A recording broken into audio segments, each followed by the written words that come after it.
How to become a gentleman villain. At the academy boards, the students looked at the posted joint combat training match list. A student said, "I don't have any challengers for the joint combat training." At a distance, Ed Roth-Taylor and Janica casually sat down and drank their hot tea. Ed Roth-Taylor asked, "Do you have anyone you'd like to challenge?" Janica Flaylover replied, Doesn't that seem a little arrogant?" Ed Roth-Taylor sipped his cup of tea and thought to himself, the joint combat training had officially begun. Like last year, it was an exam where students fought each other, and their results were reflected in their grades. The fact that lower-year students could challenge upper-year students remained unchanged. However, what had changed from last year was the introduction of a dual request system, allowing students to challenge opponents more formally. According to the current scenario, there were no first-year students in Class A. As a result, the first years were eager to defeat a second year to prove themselves, since there were many strong characters in the protagonist's year.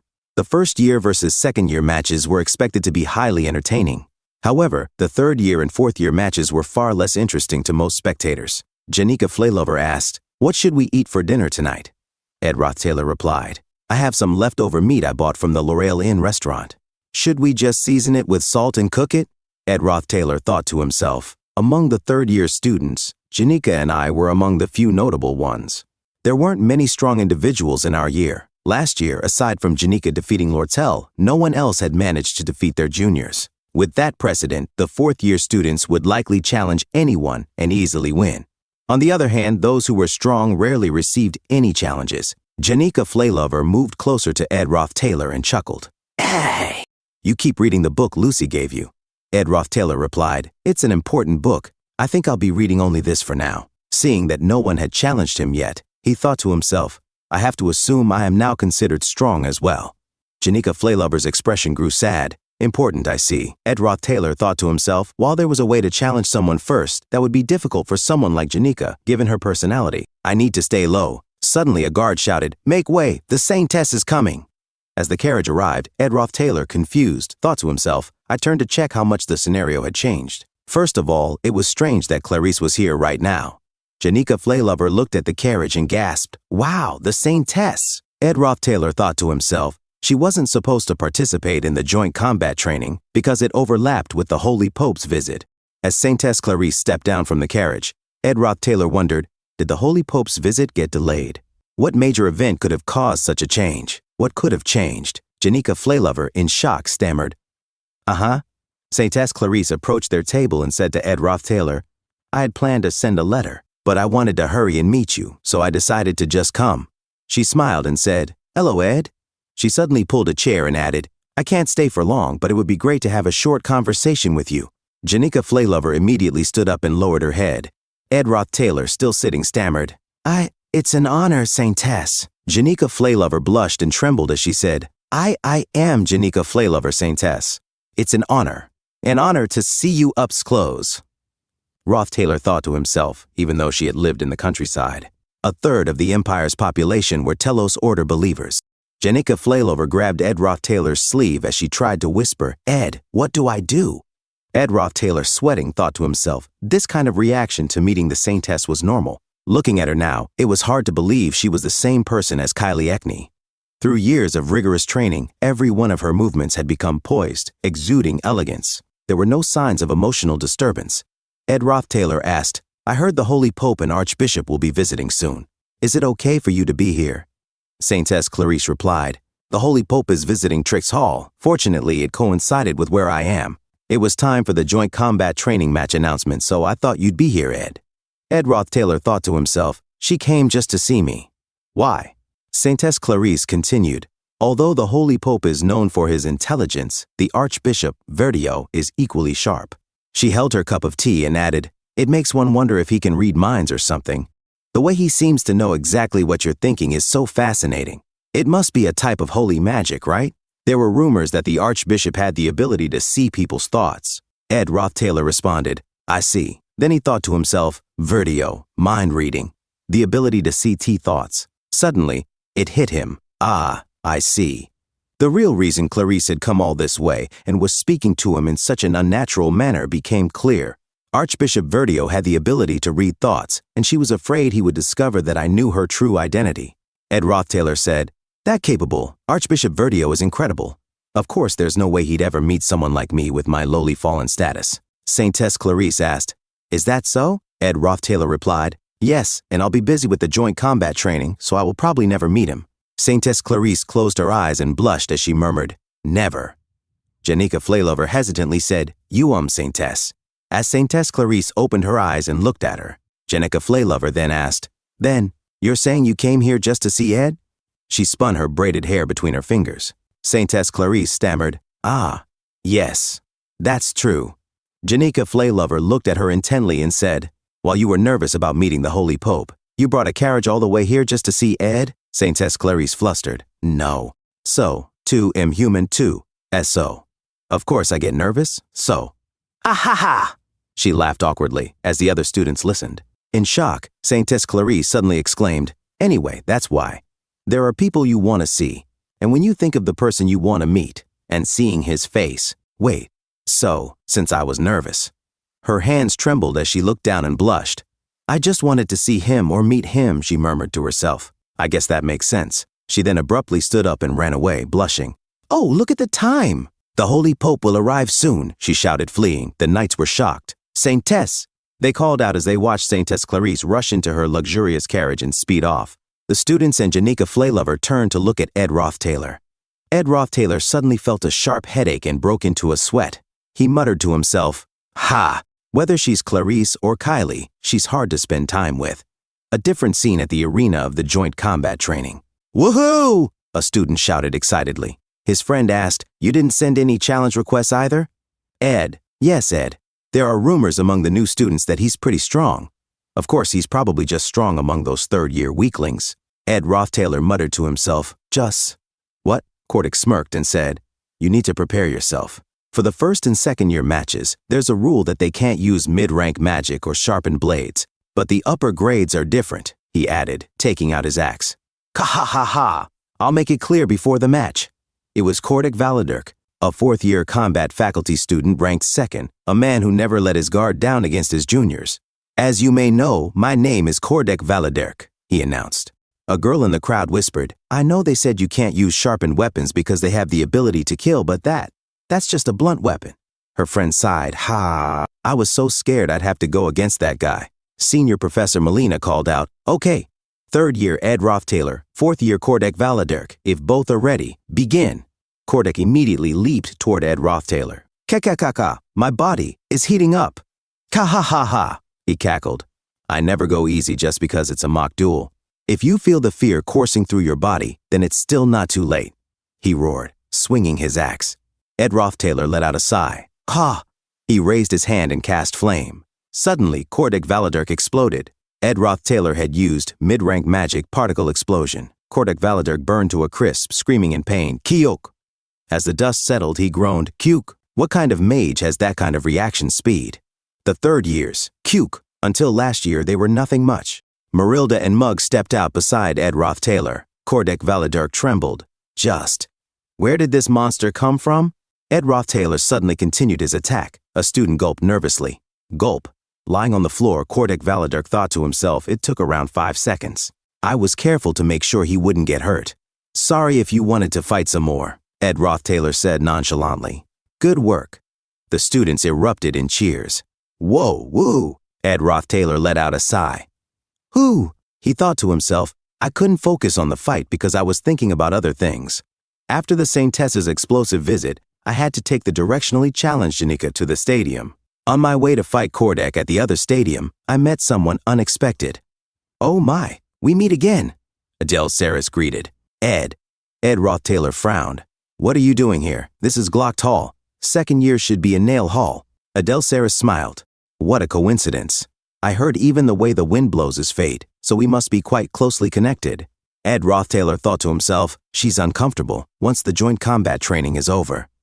Well then, I have to go, Adele Saris said. Ed Rothtailor clenched his fist. I know that Adele Saris will die. Normally, I would weigh the scenarios, but the scenario had already shifted once I made Tanya student council president, thinking that it was arrogant to try and influence things that I had no power over, and thinking of those I've had to let Jijo. Now, it's difficult to just let things pass. Hey, he called out. Adele Saris turned around. Yes, Ed? You will die soon, he said. That must be hard to believe. Trying to convince her would. I know, Adele Saris interrupted. Ed Rothtailor's eyes widened. What? He gasped. She knows she's going to die? How? As Ed Rothtailor rushed out after the duel, he thought to himself, has she possessed someone like me? No way. I need to hurry and find Taylor to see how much the scenario has shifted. And then Adele. Suddenly, the ground shakes.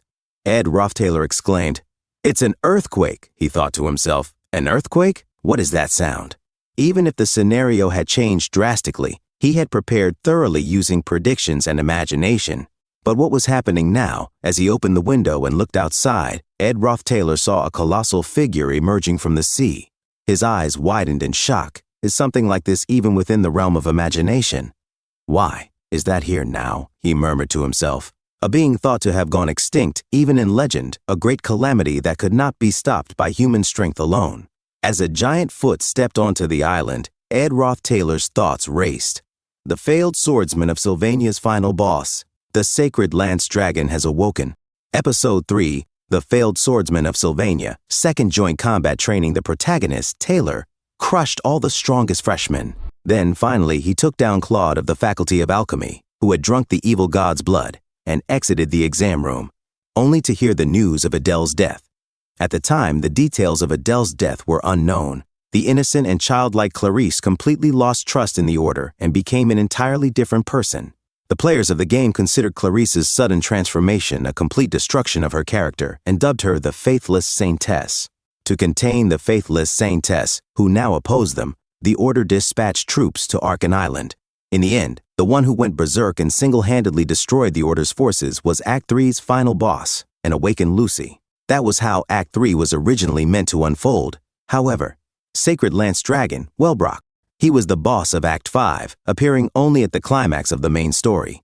Awakened as the final boss. Just what is going on here? The tides shifted from just a single step. A powerful gust of wind slammed into Ed Rothtailor, forcing him to grit his teeth. Gah! It wasn't magic, not even a deliberate attack. Simply by taking one step forward, students scattered in all directions as the Sacred Lance Dragon, Wellbrock, rampaged. Some fell to the ground screaming, Run! Wah! Half of the dormitory was reduced to ashes. Ed Rothtailor barely survived, only because he was in the faculty building. You-ah! He shouted as he ran. His survival was nothing more than sheer luck. Without hesitation, he jumped out of the window. If this continues, I might not be able to use magic for years. No, I might never be able to use magic again. Even if it means putting my life on the line, maximum output. Don't stop. Summoning Marilda, he mounted the beast. Marilda roared, Grah! I'll die either way. Run, Marilda! Even if I do nothing. Trix Hall, a knight, urged Saintess Clarice. You must run, Saintess. I know. Quickly, gather the others and run. Saintess, please take my hand. I will escort you to the carriage we prepare. Before he could finish, a massive dragon scale blasted through the walls, ending the knights' lives in an instant. Gah! One groaned in pain. Saintess Clarice shielded herself, screaming, Kah!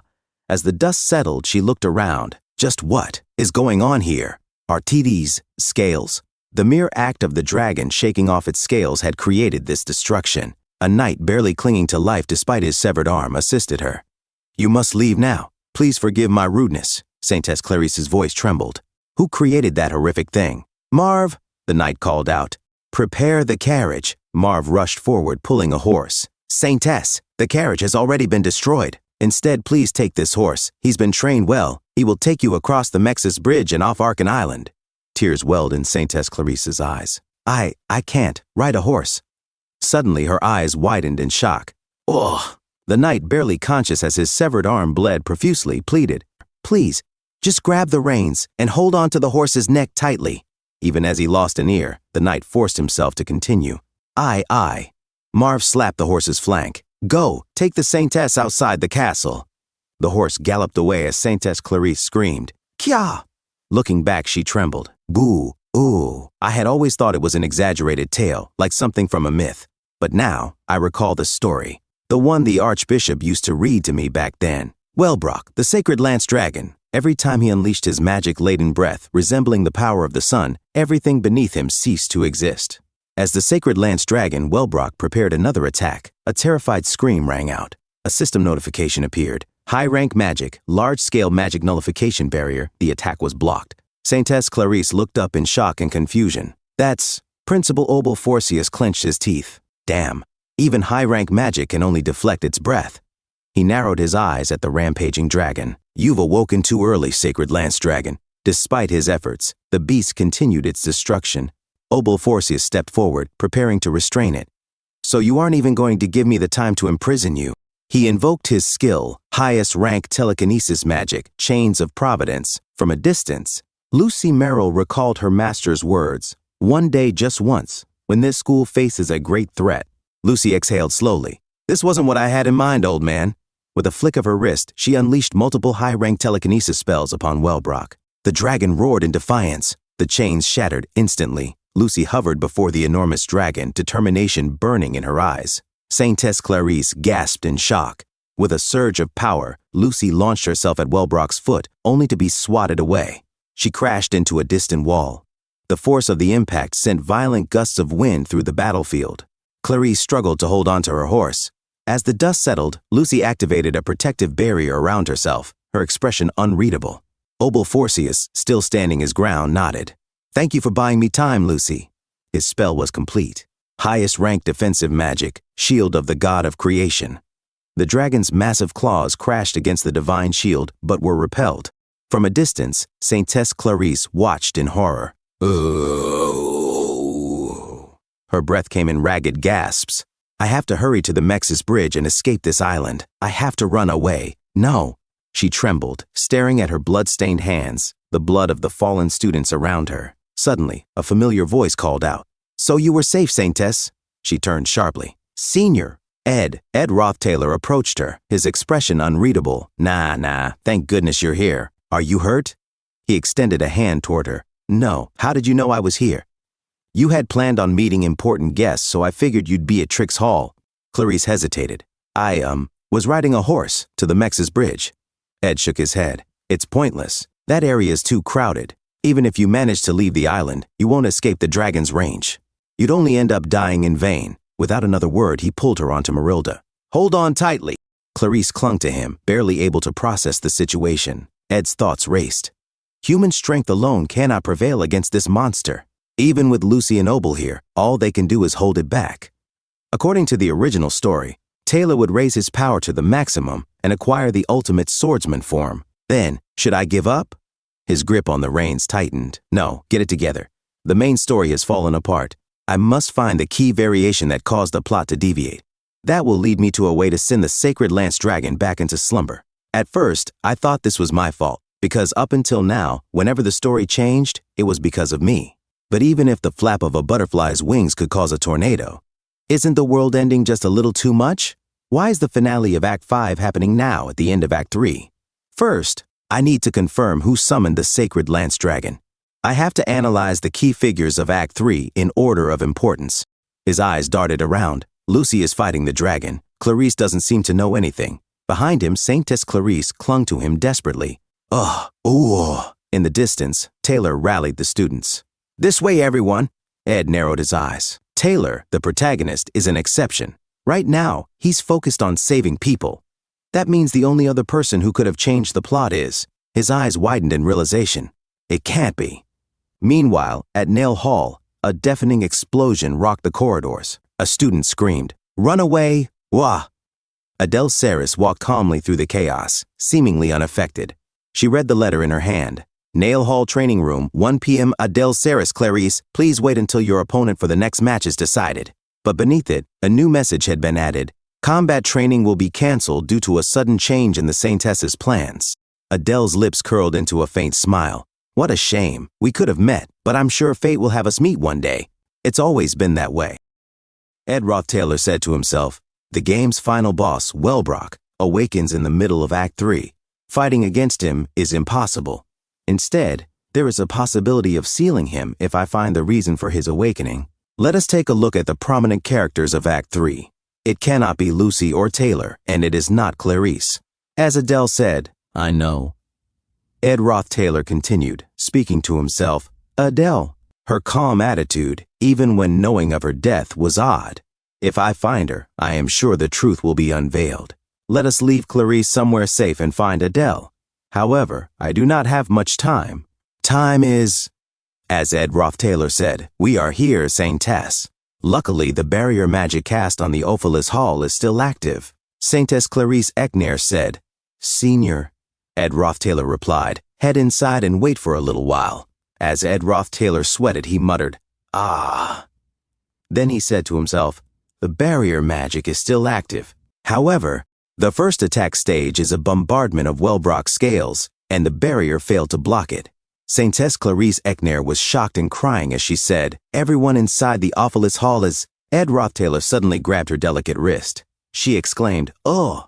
Ed Roth Taylor said, not everyone. Then he thought to himself, the fact that the barrier magic is still active means that someone is maintaining the spell inside the maintenance room on the top floor. That means there must be a survivor on the top floor. As Ed Roth Taylor opened the door, he was shocked and confused by what he saw. He said, Miss Bell. Belle Maya was lying on the floor, wounded. Saintess Clarice Ekner said, I will use holy magic. I will make sure she... Ed Roth Taylor held Belle Maya. He thought to himself, it is hopeless.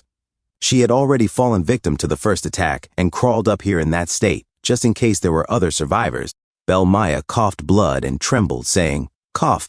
She handed a key to Ed Roth Taylor. Saintess Clarice Ekner said, Miss Bell. Ed Roth Taylor thought to himself, she would likely say. He remembered his military days and thought that she simply did what she had to. Saintess Clarice Ekner said, how could this happen? Ed Roth Taylor closed the eyes of Belle Maya. She slept forever. Saintess Clarice Ekner said, it cannot be. Miss Bell will be all right. Ed Roth Taylor grinned in frustration. He grabbed Saintess Clarice Ekner and walked away. Saintess Clarice Ekner cried out, Miss Bell. Ed Roth Taylor thought to himself, we will do what we must. Ed Roth Taylor used the key and said, first of all, since there is high-level magic active in your room, as long as it is not directly attacked, it should be safe, Saintess. Please keep a strong heart. Saintess Clarice Ekner said, Ed Roth Taylor said, I will go out to get a grasp of the situation. Saintess Clarice Ekner trembled in fear and said, You cannot. It is dangerous. Outside. Ed Roth Taylor said, look out the window. If we simply leave things as they are, then... Ed Roth Taylor looked out the window and was shocked and confused. He thought to himself, is that aspectual magic? And that is no normal aspectual magic circle. Could that method be? Ed Roth Taylor looked at the books and said, this is unrelated. This is... Saintess Clarice Ekner said, Senior Ed, what are you doing all of a sudden? Ed Roth Taylor said, no. He thought to himself, it has to be here, since this is the Saintess's room. Introduction to Holy Magic Techniques. Application of Holy Magic Techniques, here it is. Glock's Introduction to Aspectual Magic. Think. The sacred lance dragon was suddenly resurrected. Adele disappeared, and Clarice knows nothing. Finally, the aspectual magic circle materialized up in the skies above. It is neither Obel's nor Lucy's method. It is a method of application that I have never seen before. As the sacred lance dragon charged for another attack and spat flames onto the barrier, Principal Obel Forcius said, I cannot block it all. Kuh. As the sacred lance dragon shot another flame, Principal Obel Forcius shouted, no, that direction is. Ed Roth Taylor sweated and thought to himself, phew, this is... right. I understand it now. Was it not twisted from the beginning? If this was part of the original story, Saintess Clarice Ekner said, Senior, did you figure something out? As light shone brightly outside the window, Ed Roth Taylor and Saintess Clarice Ekner looked toward it. Saintess Clarice Ekner shouted, Gah! She covered her face from the sacred lance dragon's attack. She said, the light. Ed Roth Taylor hugged Saintess Clarice Ekner tightly as the sacred lance dragon's attack hit them and exploded. A few moments later, only ruins of the building remained. As the smoke cleared, Saintess Clarice Ekner felt pain and opened her eyes, saying, You. Oh. As blood dripped from her face, she looked at Ed Roth Taylor and said, Ha, ha. Ed Roth Taylor said to Saintess Clarice Ekner, whatever may happen, if you do not feel that you can handle it, ask me for help right away. Saintess Clarice Ekner said, no, Senior Ed, no, you cannot. Ed Roth Taylor said, number is 160. As Saintess Clarice Ekner tried to heal Ed Roth Taylor, she said, Please do not speak. I will do whatever it takes to make sure you. Ed Roth-Taylor spat blood and became unconscious. Saintess Clarice Eckner caught him as he collapsed. Saintess Clarice Eckner said, "Senior, Ed?" As the debris fell and a spectral magic appeared, she cried out, "No, why? Why did so many people? Even you, Senior Ed. You cannot die in my place. Please, please, no, please. No." She hugged Ed Roth-Taylor tightly and whispered, "I am sorry. I am so sorry." Suddenly, she opened her eyes, shocked.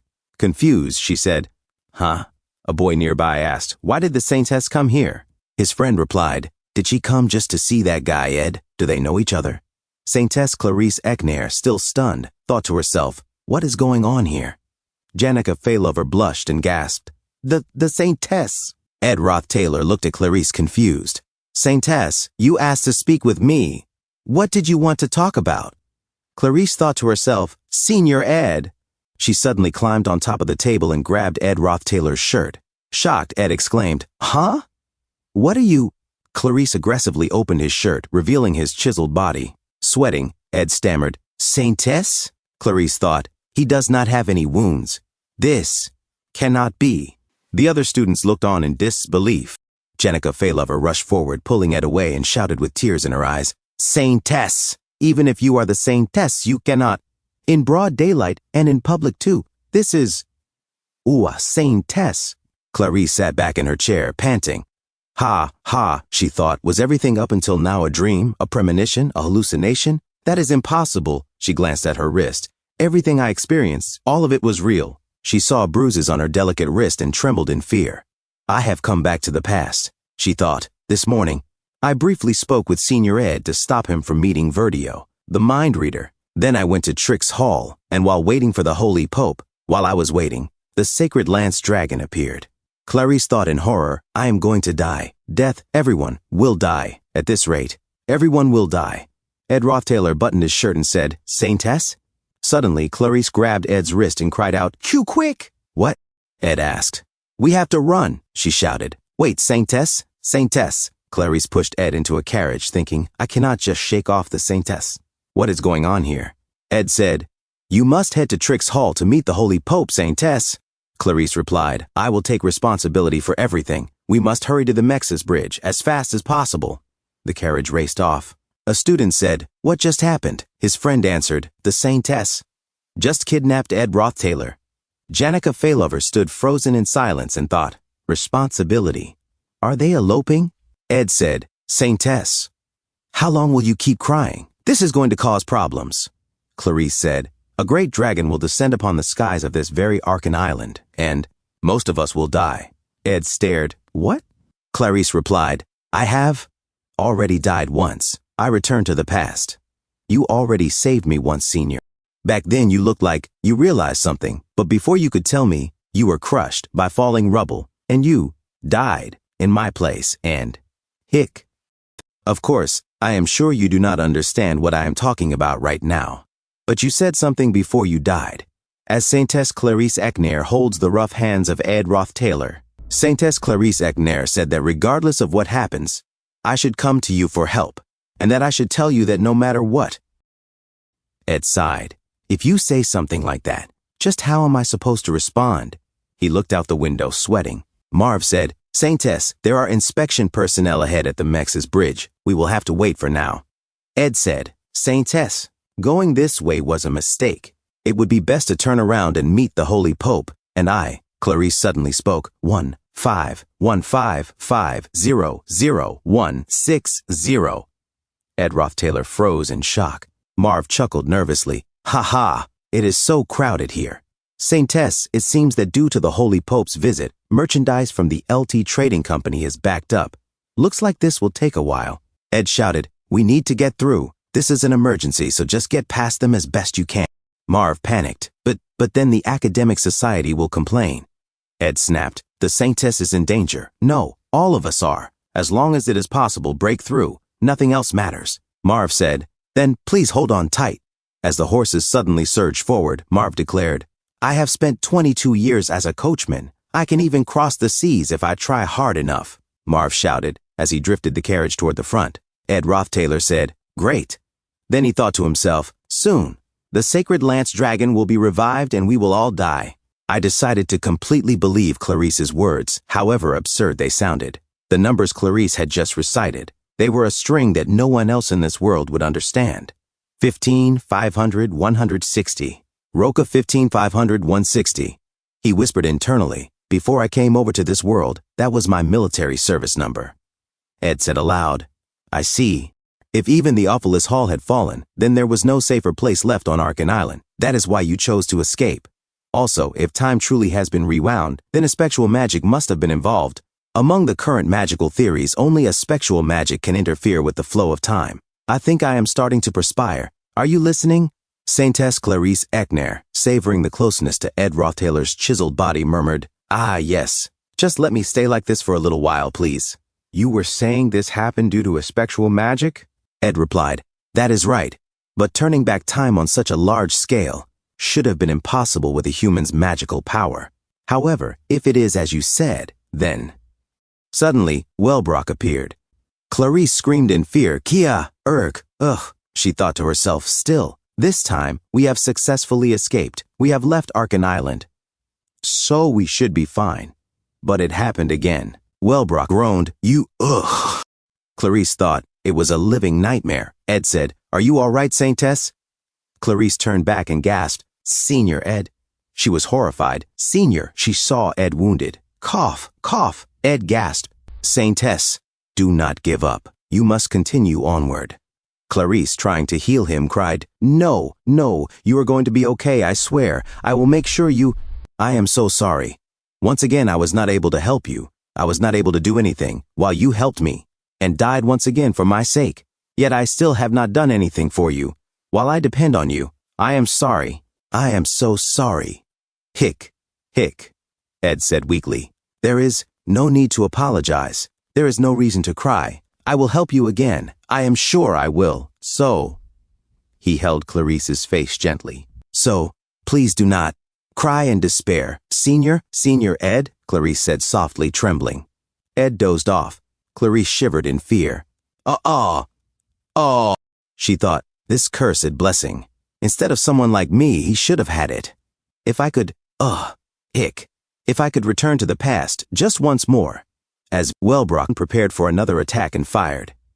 Clarice suddenly opened her eyes. Ed Rothtailor asked, Saintess, you asked to speak with me. What did you want to talk about? Clarice said, She could not control her tears. She hugged Ed Rothtailor tightly while Janica Failover watched in frustration. Saintess, Ed exclaimed. Clarice cried to herself, No matter what, I will save you. She put Ed inside the carriage. Wait, Saintess. Just what are you? Ed asked. Clarice shouted, This time, we will go the other way. Yes. She turned to Marv. Hurry, to the east.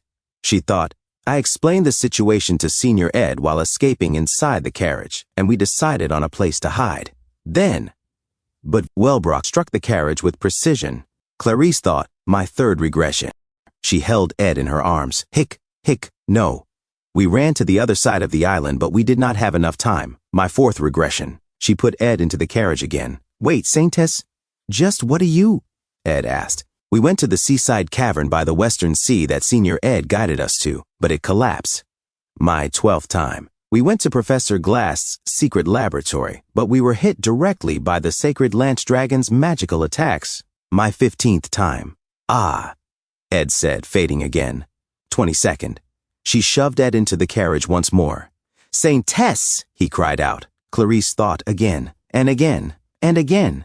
She watched Ed fall over and over and grew exhausted. Huff, Saintess, Ed called to her. Ha, she panted. Clarice thought, I do not know why time is being rewound, but regardless of where we went in the academy, neither the Holy Pope nor the Archbishop were present. Above all, wherever we ran to, this man, Ed, sweating, asked, What is going on? Clarice looked at him and thought, would die. I have repeated this day dozens of times, but he would always save me and die in my place. Ed Rothtailor said, Saintess. Saintess Clarice Ekner muttered, 151001602. She trembled in frustration and thought to herself, what am I supposed to do now? Marv said, Saintess, there are inspection personnel coming out of the Mexis Bridge. We will have to wait for now. Clarice thought, I see. We are already at the Mexis Bridge. I am sure Senior Ed will yell out the window that we have to get past them no matter what. But Ed Roth-Taylor opened the door and said, For now, please stop here. Clarice looked at him in confusion. Ed stepped out of the carriage and said, Please get off, Saintess. What? Clarice asked in disbelief. Ed removed his blazer. I do not know how many times it has been for you, but... He gently placed his coat over Clarice's shoulders. You need to rest. Tears began to flow from her eyes. She whispered, then thought, I do not understand why he stopped the carriage in such a dire situation. But this is my first time experiencing this. Ed said, I know a couple of people worth asking for help from. He rolled up his sleeves, revealing his muscular arms. Clarice thought, something has changed. We do not have time for that. She protested. I do not want to see you die anymore. So please just run away. The Mexis Bridge will be blocked off once the incident occurs. I tried everything I could think of. I tried dragging you away by force. I tried to run away again and again and again. All in different ways. Ed calmly said, It is okay. I tried everything with even the faintest glimmer of hope, but nothing worked. It was all in vain, Clarice cried. I told you it is okay, Ed reassured her. And it was not in vain. He opened a small container of ointment. These wounds on your body that will not heal are a big risk factor, he said. Why is it that these wounds remain despite time turning back? He gently applied the ointment to Clarice's delicate skin. The holy magic's blessing that you bear will target those hostile against you, or those who bear the intent to attack you, and it will protect your body. Another protection it offers is complete resistance against holy magic. That is why Archbishop Verdio's mind reading did not work on you. If so, why is it that only your memories and wounds remain intact? He dropped the ointment jar and said, That is because this very phenomenon of time being rewound is itself being realized through holy magic. It is likely that effectual magic is being used to actually rewind time. Clarice thought to herself, so at that time, what Senior Ed realized was this. Ed continued, The only way to fuel a spell affecting such a wide area would be through a holy magic technique using a god's power as its foundation. Do you see a new hope now? He sparkled with a renewed sense of purpose. Actually, he asked, How many times have you repeated this day? Without warning, Clarice hugged him tightly. Gah! Ed gasped. Clarice cried harder and said, I do not know. I know I was counting at the start, but after 10 times, I just forgot. Ed gently placed his hand on her head and said, You have done well to come this far, Saintess. First, calm yourself, settle your heart, and do not wear yourself out. He thought to himself, whenever people find themselves repeatedly crashing against an insurmountable wall, they always desire the same thing, a new hope. After that, Ed said, Just leave everything to me. We have found the cause, he thought. So running away is no longer the answer. Now, we must remove the source of the problem. I thought it was strange, even back when playing the game. Clarice changed far too quickly after Adele's death. The faithless saint. The way she so suddenly opposed the order in its entirety was to the extent that it was taken as a destruction of her character. But if I think back to it now, it is as if she experienced so much that her personality itself changed. It was impossible to know through the game, but if Clarice had to experience this indescribable hell a countless number of times before learning that the order was behind it, then her shift into the faithless saint makes perfect sense. If so, we can conclude that nothing has changed from the original story. At Nail Hall, considering this, Ed continued and thought, what Clarice must do now is also clear. Even if she runs away from the Holy Lance dragon, time will turn back, and we cannot eradicate the dragon itself either. Then, Ed Roth-Taylor said, Please listen closely, Saintess. We will stop the resurrection of the Holy Lance dragon. First, we must find the Holy Pope and the Archbishop, as they would be capable of this level of holy magic. Saintess Clarice Eknair said, I have asked countless times while repeating this day, but nobody seemed to know where they were. Is that not strange? Given their high status, each and every move of theirs should draw plenty of eyes and ears. Ed Roth-Taylor replied, Yes. As they pushed through other students, Ed added, It would draw plenty of eyes and ears. The students murmured among themselves, The Saintess and Ed Roth-Taylor? Taylor glanced at Ed and said, What is with him?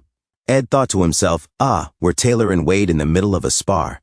The scene in Act 3, Chapter 5, where he awakens his swordsman form and easily takes victory. Wade Callamore hit Taylor in the head and shouted, How dare you look away? Taylor responded, Come on, you look too. Please get off of me, Ed said. No, Saintess Clarice Ekner insisted. Ed thought to himself, Taylor, I guess the story has changed after all. Let us not dwell on unimportant thoughts. He shielded Clarice's head with his arm, thinking, the Holy Lance Dragon will be resurrected soon. As they ran away, Ed thought, what is important right now is finding the Holy Pope and the Archbishop, whose whereabouts were lost at the Mexis Bridge. And the person most likely to know their whereabouts is... Ed said to Lortel Kecheln, sell me some information. Lortel Kecheln replied, oh my, what a pleasure to see you. Did you happen upon a profitable situation? Ed thought, all information on Arkan Island passes through Lortel. Lortel grabbed Ed's arm, pressed it against her chest and said, well, I will hear you out first, and, he thought, and if it is Lortel Kecheln? Lortel glanced at Clarice and blinked in confusion. Huh? She will be able to maintain her calm demeanor, no matter the situation, Ed thought. You have been studying new spells day in and day out, Lortel said. Did you perhaps pick up a hypnosis spell along the way?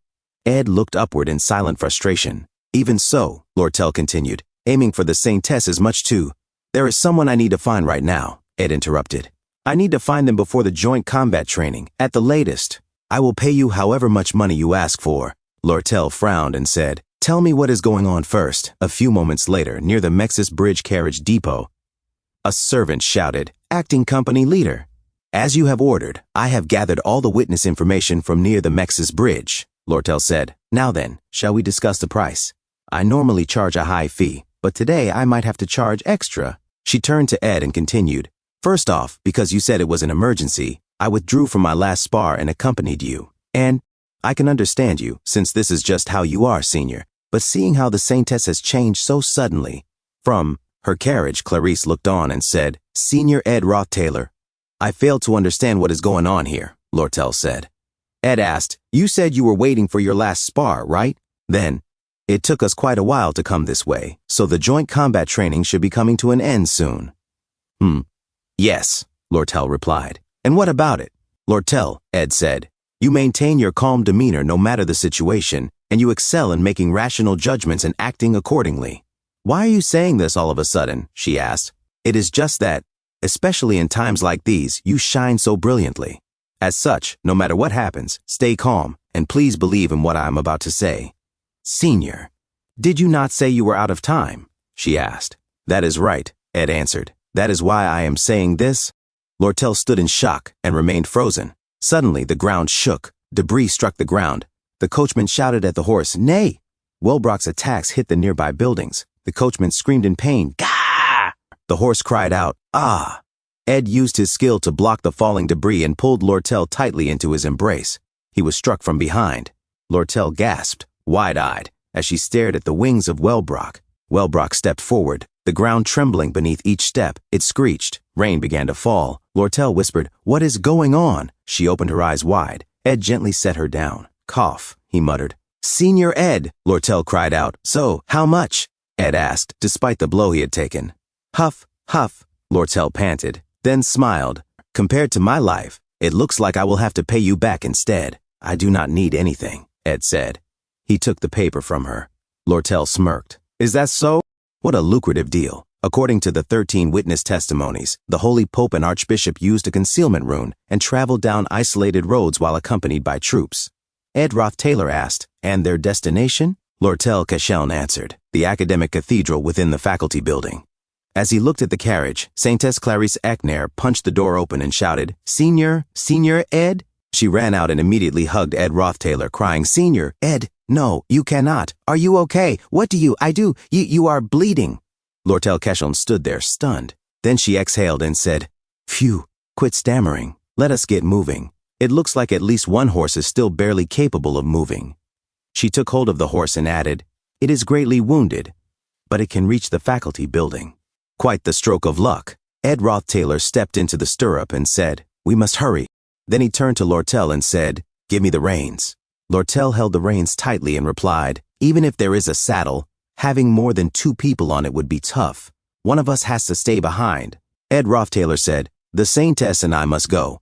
Still gripping the reins, Ed added, If I must explain. It is a long story, but... Hop, Saintess Clarice Ekner exclaimed, as Lortel helped her onto the horse. You must hurry, Saintess, Lortel urged. Ah, Clarice exclaimed. Lortel said, I am sure you have a reason for this, Senior Ed. I will believe in you. She handed over the reins.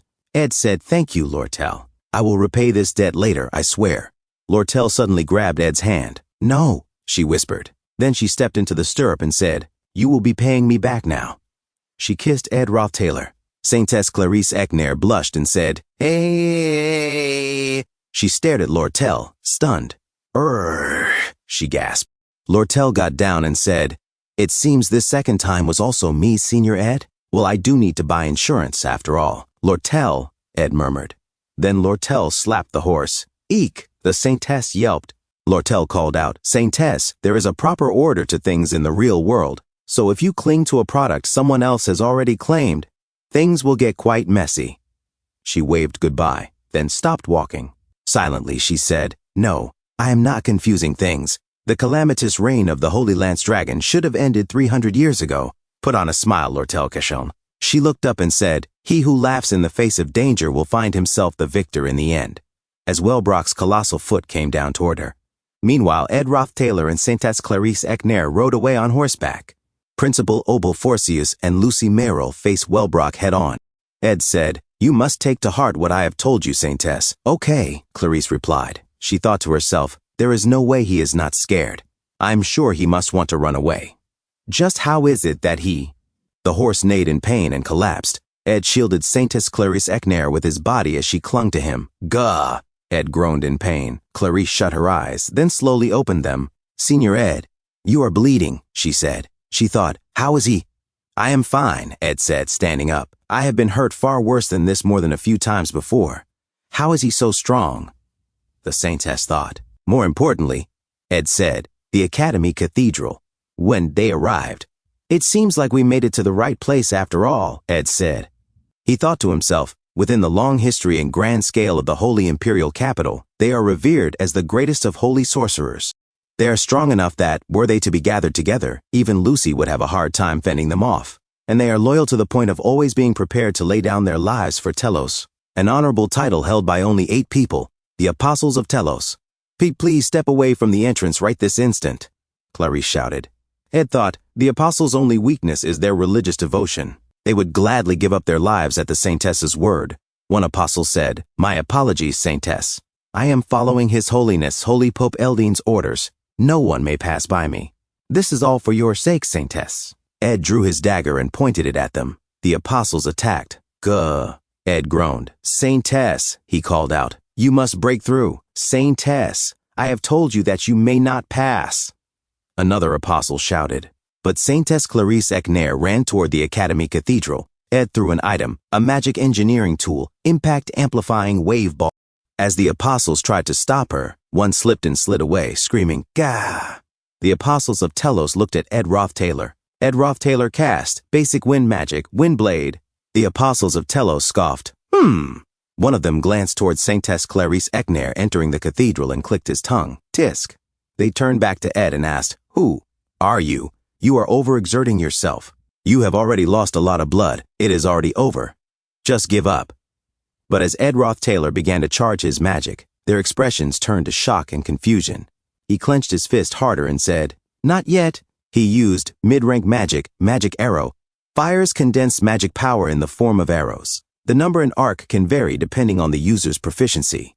In response, the Apostle of Telos activated high-rank magic, Holy Body Awakening. Using holy magic, all magical power is converted into physical energy.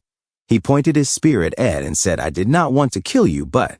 Ed fired his magic arrows. The Apostle evaded the bolts and shouted, I am an honorable Apostle of Telos. Lightspeed Taldarak. Lightspeed Taldarak lunged, I will be taking your life. His spear pierced Ed's chest. Ed Rothtaylor, despite the pain, said, listen closely, Saintess. When as time repeated, Principal Obel Forcius and Lucy Merrill were still fighting Wellbrock. Ed said, I was already wrong. Saintess Clarice Eckner cried, then. But Ed shook his head. I am not telling you to give up. Rather, you should break through instead. Even if you say you have repeated this day countless times, your body and mind have not been restored. I do not know how long you will be able to hold out, but you must come to a perfect understanding of exactly what is going on. Hold your heart steady and give it your everything. Ed grabbed the hand of Lightspeed Taldarak and said, "And if time were to rewind once more?" He stabbed Taldarak's hand. "Gah!" Taldarak cried out in pain. "How can this be?" Ed said firmly. "Then this time you must finish everything perfectly." Glock's ring lit up. "You dare!" Taldarak roared. Ed replied, "Of course that does not mean I will go down without a fight." Suddenly, Marilda appeared behind Taldarak and lunged in to devour him. "Gah!" Taldarak screamed as Ed collapsed to the ground. Marilda shouted, "You! Have you gone mad? You should have summoned me from the very beginning." Ed gasped. "You would have lost. He is too fast and strong for you," Marilda exclaimed. "You, geez. Hey, no. Keep it together. Cough. Huff, huff," Ed breathed as his vision began to fade. "Do not die on me. Please do not die," Marilda said desperately. Ed looked toward the Academy Cathedral. His eyes slowly closed. "Ed," Marilda cried. At the cathedral door, "Open, open," Saintess Clarice Ekner shouted. She muttered to herself, "The door is locked, but I have been here plenty of times. Past this door is a large corridor, and past that, a sacred chamber. Sacred." She used her magic. "Ugh." Boom! The door exploded. "Huff, huff, huff," she panted. Suddenly, confusion struck her. "Huh." Blood dripped to the ground. "You are Adele," she gasped. Adele approached her, staggering. Clarice caught her and cried out, "Adele, Adele." "Aha, Adele, just what happened? How did this?" Adele whispered, "Saintess, you are here sooner than expected." "What?" Clarice asked, stunned. Adele gently touched Clarice's chest and murmured, "Still?" Saintess Clarice Ekner recoiled in shock. "There is no need to come back again," Adele said as she walked forward. Clarice stared at Adele's arm. "That is, a holy blessing?" For that one mark, the holy power of the Archbishop, the 6 bishops, the 8 apostles, and the Holy Pope must be gathered in their entirety. There is only one person who can have this holy blessing inscribed on their body. The Saintess. Clarice's eyes widened. "How? There is not much time left," Adele said. "It will all be over soon. Please wait just a little longer." "What are you talking about?" Clarice shouted. Her arm began to glow. She rushed forward and cried, "Adele!" Adele's body lit up, and then she shone brightly. Suddenly, time rewound again. Ed Roth-Taylor said, "Saintess, you asked to speak with me. What did you want to talk about?" "Saintess." Clarice stood up silently. In frustration, she replied, "Yes." She looked at Ed and said, "I will now tell you everything." Meanwhile, Adele remembered, "My first memory is seeing seagulls flying high in the skies above the harbor." She called to some children running nearby. "Stop right there. Do not run. You will get hurt." The children looked at her in confusion. "You could end up tripping over a rock, so watch where you are going carefully," she said. She glanced behind and smiled. "My parents ran away from their homeland to the trade city of Oldek while seeking refuge from the war. However, it did not change much, if anything at all. They were used and scammed, and in the end, they spent their days barely being able to afford even a single piece of bread a day." As a sandwich, cookies, and a bottle of milk were given to Adele, she began to eat the sandwich and said, "Nom." Her father smiled and said, "Adele, your father has something to take care of, so I will be back soon. Just wait here for a bit." Adele replied, "Okay." As her father walked away, he glanced back one last time. The other people nearby continued about their business. He broke into a run and muttered, "Gah," Adele said quietly. "Thank you." She thought to herself, that luxurious sandwich, something I would never have been able to eat normally, strangely enough, tasted like nothing at all. She watched as her father cried while walking away. Adele stood up and said, "Now then, time to go." A nearby child shouted, "Hey, be careful." His friend tripped and cried out in pain. "Ah," Adele thought. I had become an orphan. At the Deldaros orphanage, Adele thought to herself, the sole virtue in the trade city of Oldek was faith. This applied even to the children. This orphanage, which received support from the Telos order, was still on the better side. The reason being that because we were considered servants of God, we were allowed to rest when made to pray in the chapel. After picking up a lute cast aside at the dock, I learned to play hymns on it, which allowed me to spend more time at the church, distancing me just a little from the strenuous labor. One day, a wealthy man exclaimed, "Archbishop Verdio, congratulations on your entry into the Holy Imperial Capital," another man said eagerly. "Archbishop, I will pay double the offerings we give to the merchantry, so please allow us into the Holy Imperial Capital." Archbishop Verdio laughed. "Ha ha, really, there is no need for this. Thank you." As he gestured, he accidentally knocked over a candle holder beside him. "Ah," he squealed, almost like a little girl. "Chiga!" Fire! His robe caught fire. The wealthy man panicked. Archbishop, are you all right? Adele quickly threw a pail of water at the flames, soaking Verdio. She said calmly, something terrible would have happened had the altar room caught fire. She continued pouring water to fully extinguish the flames. Archbishop Verdio looked at her in shock. How did you know this would happen? Adele, having prepared buckets of water beforehand, replied, I saw it in a dream. I have dreams like this once or twice a month, although I cannot see my own future. Archbishop Verdio gently held Adele's small hands. She was shocked and confused. It is a true honor to have met the vessel that will stand at the top of the order before anyone else, he said softly. O Saintess of Telos. 1. Adele thought to herself. It all happened overnight. I had over a dozen attendants, luxurious meals, and the respect of high-ranking clergymen. I had to pray every day, receive lessons on etiquette, and sacrifice time for sleep to study. It was incomparable to the life of poverty I once lived. I received baptisms thrice, from the Holy Pope, the Archbishop, and the greatest apostle. I carried on the will of the Holy Imperial Capital and bore the Holy Magic's blessing on my body. With the baptisms and the blessing, my holy power grew stronger. Finally, I had completed every procedure except for the baptism of the stigmata, and for the first time, I was able to see my own future. She saw Wellbrock with her own eyes. In another scene, Archbishop Verdio shouted, What do you mean you will give up on being the saintess? What are you saying? Adele calmly replied, Thank you very much for all the care you have given me thus far. I wish to serve Lord Telos through other means, aside from being the saintess. Verdio sighed. Ha! I see. So I cannot convince you after all. He looked back at her and continued. The precognitive ability you possess is a spectral magic. It can twist the providence of time created by Lord Telos. It is because of that instinctive ability that you were selected as the saintess. Verdio's gaze darkened with anger. Your talents are too great. It seems you have finally become able to see your own future. Adele thought. Years passed by. I gave up being the Telos Order's saintess and remained in the Holy Imperial Capital as caretaker of the Holy Flame. I played the lute throughout the night. Whenever I would fall asleep, my future would appear once again before me. Wellbrock's roar echoed in her mind. Gah! Said Archbishop Verdio yelled. The plan has gone awry. If we intend to calm the god-eating Holy Lance Dragon of creation, we must offer the saintess as a sacrifice. And Adele thought to herself, I was able to hear many things while I was in the Holy Imperial Capital. The world was coming to peace. This was all thanks to the extraordinarily wise rule of Holy Emperor Clol. However, in a peaceful world, none sought God. As a result, the Holy Pope's influence was reduced. Verdio, who was both a clergyman and a businessman, knew all too well what was needed: fear of ruin and a miracle of God. They would revive the Holy Lance Dragon, which had been sealed on Arkan Island, in order to plant terror in the people's hearts. The order would then show a miracle by subjugating that very disaster. Archbishop Verdio had been searching for a saintess as a sacrifice to seal the Holy Lance Dragon from the very beginning. That sacrifice was me. I believed that by running away I had stopped that future from ever occurring. However, several years later, Saintess Clarice Ekner opens the window and shouted, Adele! Adele thought to herself, she was not as talented as I was at a spectral magic, but she was a young girl with an incredible gift for holy magic. Her countenance and grace, her intelligence and personality. Anyone looking at her would think she was born to be the saintess. Saintess Clarice Ekner sighed deeply. Adele, what do I have to do in order to live a pure life? Adele thought to herself, no, I have to tell her. It was because I ran away that you became the saintess. My struggle to survive will lead to your death. That is why.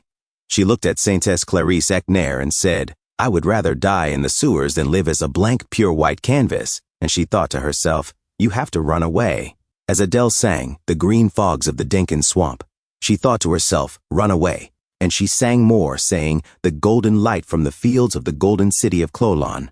And she thought again, run away. Adele continued to sing, the red roofs of the trade city of Oldek, and she said to herself, as long as it is not here, anywhere is fine. She sang, the viridescent light of knowledge from the scholarly lands of Sylvania, and she said to herself, please, run away from me, Clarice. Every night I would sing of freedom and romanticism, hoping that Clarice would run away. However, guilt would stab into my heart every time I saw that girl smile, because I knew that all of this was nothing more than lies and pure hypocrisy. And early one morning, I ran away again. In this way, I became a wandering minstrel. My final destination was this place, Sylvania Academy. As Adele walked wounded, she groaned in pain. Ugh, guh. The students nearby said, "Hey, are you all right?" Adele thought to herself, "At first, I did not understand the timing of the Holy Lance Dragon's revival. Now, though, I was aware of precisely when and how everything would take place. When I made my way into the chapel, the third apostle of Telos, Taldarak, would speak. Taldarak said to Adele, 'Outsiders are forbidden from entering.' Adele thought to herself, 'Then I would roll up my sleeves and show him.' She said aloud, This is the blessing of holy magic?" Adele thought to herself, "I would take advantage of his surprise to enter the chapel where the apostles of Telos would be waiting in battle for me. And in order to awaken the Holy Lance Dragon, there would be a chest containing a necklace bearing Wellbrock's fang. I would try countless times to convince Verdio and the apostles, but they would not listen to me. Seeing how they had not brought Saintess Clarice from Trix Hall, they must have assumed that the stories of the Holy Lance Dragon were no more than exaggerated fairy tales. A true display of arrogance. They would quickly send someone to Trix Hall. In the end, they sought the Saintess to save them. They needed to sacrifice a Saintess in order to feed the Holy Lance Dragon a great amount of holy power, enough to sate its hunger. The sacrificial circle inscribed on the floor of the chapel would put Wellbrock to sleep by sacrificing the Saintess's life. Then, everything would come to an end. As Wellbrock's fangs started to light up, Adele cried out in pain. "Ugh, gah." She thought to herself, "It is fine. Although my life may have been meaningless, it is not as though it amounted to nothing. It may have all been built on lies, but I saw the light in Clarice's eyes." However, what I could not have predicted was that the blessing of holy magic would protect my body from the necklace. The spectral magic within me was activated and pushed to its limits. As spectral magic uses holy power as its fuel to wrap itself around the world's flow of time, again and again and again. I was surprised that Clarice was able to burst in last time, but I do not have much holy power left, Adele said in pain and exhaustion. "Now, just 1 or 2 more times. It will be over. In 2 or 3. Once I have used up all my holy power, even these loops will come to an end. It is over." And she walked towards the Academy Cathedral. Suddenly, a man touched her delicate shoulder. Adele looked at Ed Roth-Taylor confused and said, What? You? Huff, huff. Ed Roth-Taylor said, "Do you prefer orange juice?" Adele thought to herself, "Just what?" Ed Roth-Taylor continued, "Or just cold water?" Still confused, Adele looked at him and said, "What is this man doing here?" Archbishop Verdio said, "We will not be able to stop the Holy Lance Dragon. Did you think that, after all this time, I would believe you? The Order will make a miracle happen today, and all of humanity will once again bow before our Lord and God, Telos." As Adele said to herself, the Order's arrogance and the Holy Lance Dragon's revival, the only way to put an end to this would be to offer the life of a saintess to the rune of sacrifice. The life of a saintess. The life of a saintess. I had nothing to regret. This was meant to be my duty to begin with. However, the blessing of holy magic protected me. It called upon the spectral magic within me with its greatest power and rewound the world's time. With a body just barely recovered enough to survive, I opened my eyes in the hall leading to the combat training room in Glocked Hall. The blessing of holy magic would lose its power once I ran out of holy power anyway, and the Holy Lance Dragon would be sealed. And so, I repeated my walk down this hall. That arrogance repeated itself. The Holy Lance Dragon was revived, and in the worship hall, after everyone had left to find Clarice, I placed myself in the rune of sacrifice again and again. This is my punishment. I should have never passed my duties off to someone else. Thinking about it that way makes it all a bit easier. This will not last forever. There is a limit to holy power, after all. I gave up on convincing Verdio. If it is impossible to stop him. Adele trembles while leaning on the door, and she said to herself, "This time, the moment I enter the cathedral, I will throw myself into the rune of sacrifice without any hesitation. I will stop the revival of the Holy Lance Dragon itself and make sure that none of this comes to pass. I am almost there." Suddenly, Ed Roth-Taylor holds her, and she looks at Ed Roth-Taylor and said to herself, "But why?" Adele said, What, you?" Ed Roth-Taylor said, "I prefer drinking cold water so you can have the orange juice." As Ed Roth-Taylor sat her on the bench, Adele said, "Right now, I need to." Ed Roth-Taylor handed over a cup and said, "Hey, you are going to die soon." Adele was shocked while holding the cup. Adele, in shock, said to herself, "I remember, Ed Roth-Taylor. At the very beginning, he appeared in front of me just once. In the past, Ed Rothtailor said to her, "You are going to die soon." Adele said to herself, "The world continued just as it was, but aside from that very first time, he never appeared in front of me." At that time, my reply was, Adele smiled and said, "I know." Ed Rothtailor said to himself, "This conversation feels like an old, distant memory. It feels like I have returned to the beginning. Nothing has changed." Ed Rothtailor said, "Yeah," and he continued to say to himself, "I have to end this conversation and head to the cathedral. I need to bring an end to everything." Ed Rothtailor said, "That is it?" Adele said, "What?" Ed Rothtailor said, "I do not know everything, but you are about to die, and that is all you have to say." Adele said, Yes, that is it." "What is wrong with that? I need to hurry," and Ed Rothtailor said, "Is that really it?" Adele said, "No, I do not." As Adele said to herself, "I have confirmed it countless times through these unending loops. I will die." I had already known that since long ago. Even back then, there was nothing I wanted to say. As Ed Rothtailor said before, "Is that it?" Adele said to herself, "I wonder. I feel like I did have something more to say, but I sang instead, and Clarice smiled for me. Was that not enough?" Ed Rothtailor continued to ask, "Is that it?" Adele, annoyed, shouted, "Jake, just stop, leave me alone." As she remembered her last moments with her father holding the expensive sandwich, she said, "Just leave me." And she said to herself, "I wonder if that was it," as she sat alone on the bench, and her father walked away. Adele smiled and said, "Thank you." Suddenly her vision changed as Ed Rothtailor asked, "Is that it?" Adele was shocked. As she looked at her father again, she cried and said to herself, "I wonder if it really was." What I wanted to say as I watched my hesitant father's back was not "thank you." I wanted to scream for him to stay with me. At the end of these countless lies, Adele trembled and said, "I am scared. I do not want to die." As tears flowed into her cup, she said to herself, as if a dam had broken, the truth came flooding out.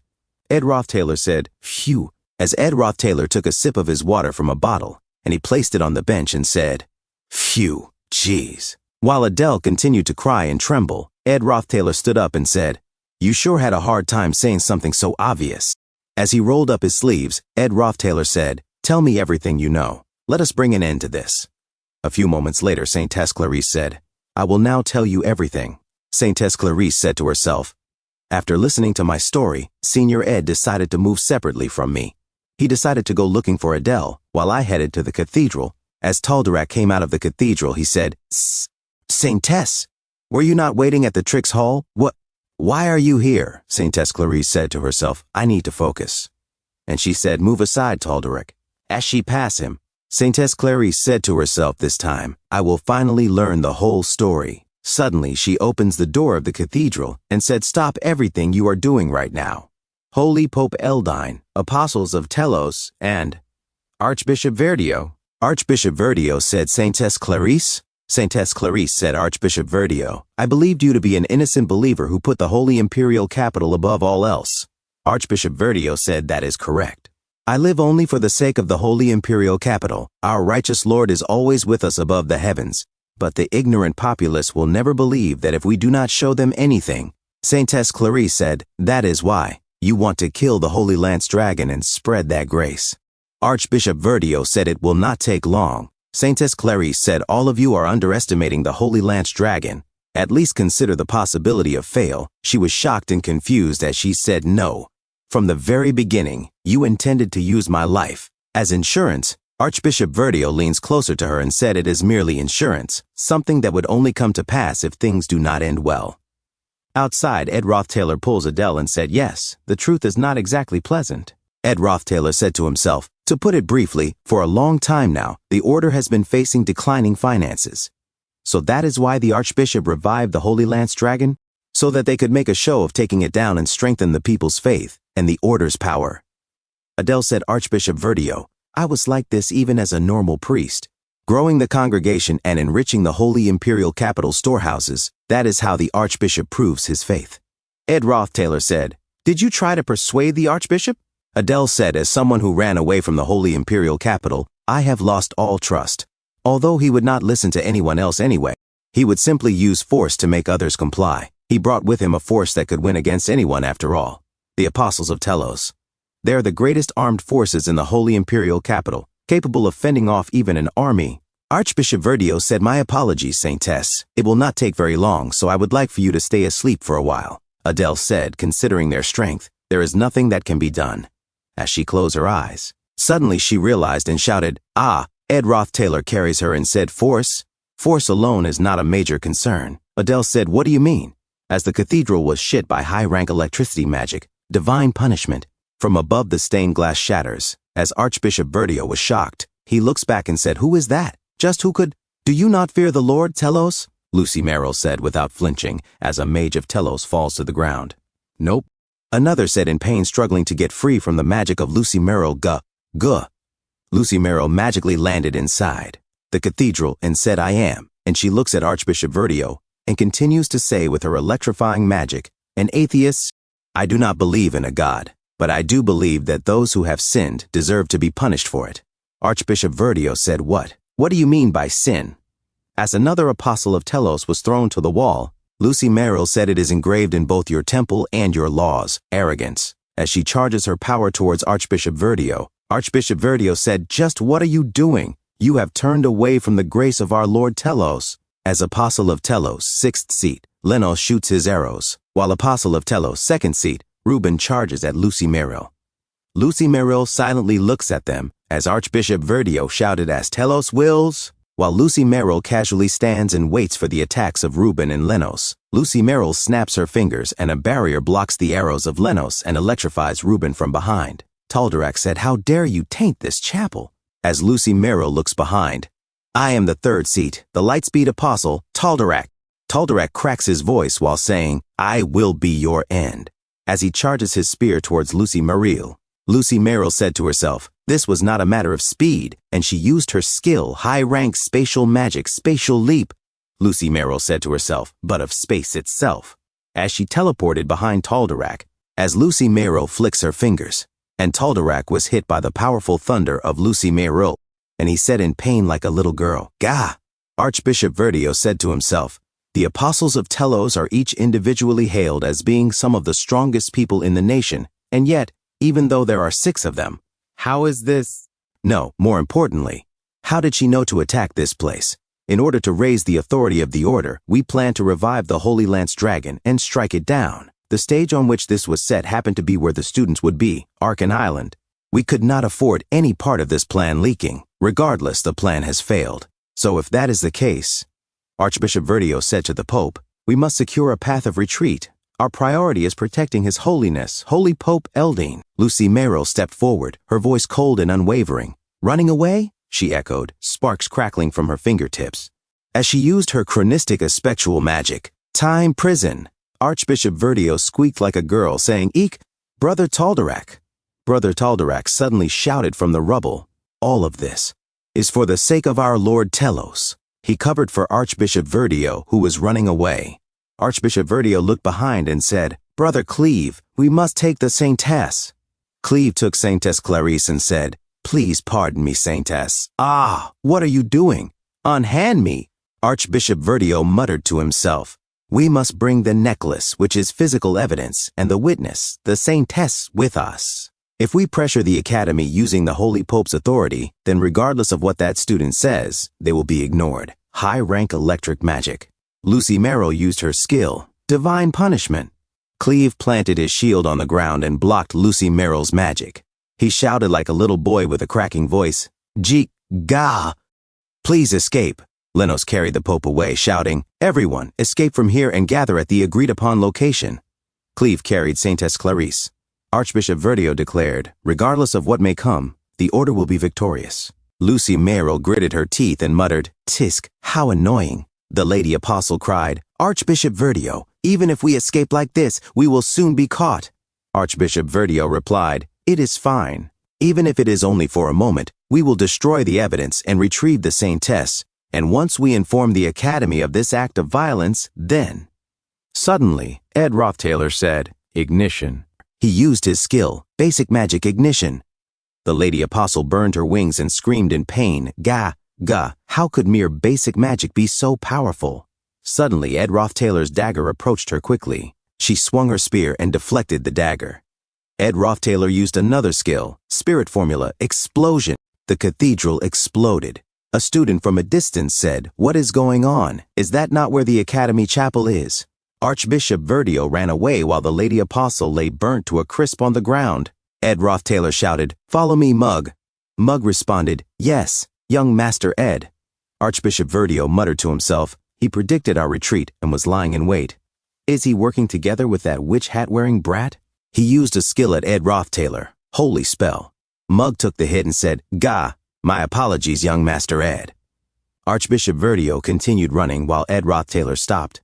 A few moments later, in the forest, Archbishop Verdio panted while running. "Ha, ha," he said to himself, "I have lost them. Now, if I hide together with the evidence, the necklace, then it will all be over. Nobody will be able to find me within this dense forest." This dense forest? Ed Rothtailor caught up to Archbishop Verdio. Ed Rothtailor said, "The necklace, hand it over." He pulled Archbishop Verdio by the hair and threw him off balance. They tumbled from rock to rock as Ed Rothtailor tried to take the box from him. Archbishop Verdio gasped, "Seeing that you are aware of the necklace, it looks like you know everything. You sent that mage too, did you not? But now it is over." Ed Rothtailor kicked Archbishop Verdio in the knee. Archbishop Verdio was shocked and confused. Ed Rothtailor grabbed his neck. Archbishop Verdio shot holy magic at him, but Ed narrowly avoided it, just an inch from his face. Ed Rothtailor stabbed Archbishop Verdio. Archbishop Verdio screamed in a high-pitched voice like a girl, "Gah, gah, grrr." He hugged the box tightly. Ed Rothtailor shouted in anger, "Hand it over!" He remembered what Adele had said. Archbishop Verdio is strong. Even without the apostles of Telos at his side, he will not be easy to subdue. Ed Rothtailor muttered, "I see." He thought to himself, "We are running out of time if we want to stop the Holy Lance Dragon's revival. Not to mention, our enemy has been planning this for a long time. Even if I get Lucy's help, there is a high chance that we will fail. It would be nice if we could turn back time just once more in order to get more information, but given Adele's state," Adele said, panting, "Huff, huff, it is okay." Ed Rothtailor was shocked. Adele smiled and said, "It is okay if you fail. I can still turn time back a few more times." Ed Rothtailor thought to himself, "That is a lie. Her power is nearly exhausted, and it would not be strange if she were to drop dead any second now. There is no time to hesitate." Ed Rothtailor pushed his dagger into Archbishop Verdio. He grabbed the box and panted, "Huff, huff, huff, huff," he muttered to himself, "the magic power. It is still flowing." Archbishop Verdio chuckled, "Heh heh. Archbishop Verdio, the Holy Lance Dragon will soon be resurrected. The apostles were taken down, so only the saintess can stop it now. Then all will know the greatness, cough, of our Lord Telos." Ed Rothtailor panting, huff, huff. Ed Rothtailor thinking, "The Holy Lance Dragon will soon revive. Now I understand everything. In order to prevent the dragon's seal from being undone, I must subdue Archbishop Verdio and take the necklace outside the island. But the problem is, nobody will remember this. I must relay this information. Adele will have to sacrifice herself once again. But even if we succeed in turning back time, if I do not manage to pass on what I have learned, we will fail again in exactly the same way." Ed Rothtailor coughing, cough. Ed Rothtailor thinking despite seeing her true feelings, recalling Adele's words, "I do not want to die." In the end, I was too late. Lucy Merrill suddenly arrives. Lucy Merrill, who cares if you were a little late? Ed Rothtailor coughing hard, cough, cough. "Lucy, you need to relay my words, quickly. Adele or Clarice, either is fine." Lucy Merrill helps Ed to stand, then gently lays him at the base of a tree. "What?" Lucy held up a scrap of paper. It read, "You must steal Wellbrock's Fang necklace as quickly as possible and leave the cathedral. Verdio intends to use the Order's authority to cover up the crime." Lucy said, "It is not just your mana. The way you use magic itself is incredible. But if you practice enough, you will learn it one day too." Ed exhaled. "Phew, yeah, thanks." He managed a frustrated grin. Gah. He realized in dread, the Holy Lance Dragon has revived. Rather, I guess it has revived once again, as Wellbrock was summoned anew. Ed Rothtailor said to himself, "Everything has come to light. Verdio revived the Holy Lance Dragon for the sake of the Order. The location, method, escape route. I left out a lot in the message. I wonder if Adele, on the verge of collapsing, will be able to rewind time once again. Even if she does succeed, the problem is time. Will I, upon losing my memories, formulate a plan and act faster? Will I be able to evade the apostles, steal the necklace, and leave Arkan Island?" Lucy Merrill said, "You see." Ed Rothtailor looks at Lucy Merrill confused. Lucy Merrill said, I made a promise to the old man. I promised that if the academy were ever in great danger, I would protect it at least once. Ed Roth Taylor said, Yeah, I know. You told me last time. Lucy Merrill said, Yeah. That is why, even if time were rewound again and again, I think I would have faced down that dragon each and every time, without fail. I think you did too.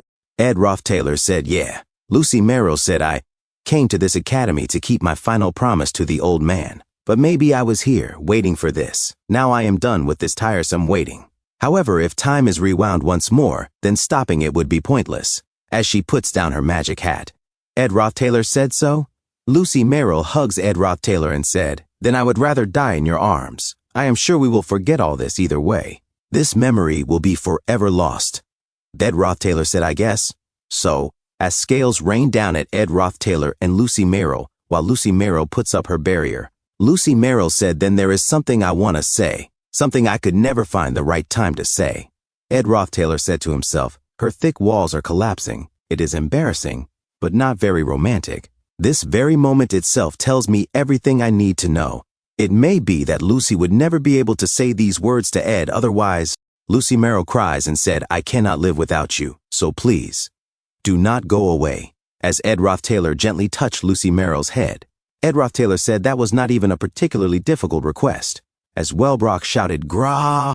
Ed Roth Taylor said to himself, It began to rain. Neither of them put up any resistance. They did not cry out in pain, nor did they let out even a single groan. They simply felt each other's warmth.